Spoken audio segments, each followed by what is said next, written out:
कि सुन रे बाबू जितना ते हवा में उड़त हवे ने उतना नीचे उतार दे। कि सुन रे बाबू जितना ते हवा में उड़त हवे ने उतना नीचे उतार दे। आजाद का चमार है हमसे रंगदारी दिखौले ने तो बिचवा में दही फाड़ दे। रुको जरा सबर करो।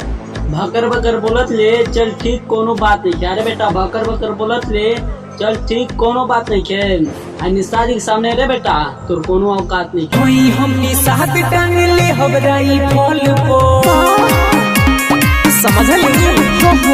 कि सुन रे बाबू जात पात के बात बंद कर दे। इतना खौफ बनमो में कि सुनबे घर में घुस जाइबे। कि जात पात के बात बंद कर दे। इतना खौफ बनमो में कि सुनबे घर में घुस जाइबे। आ कब्बो चमारन से जुड़िए ने नहीं तो एक थोपी मार दिए ने तो जमीनियम सुत जाइबे।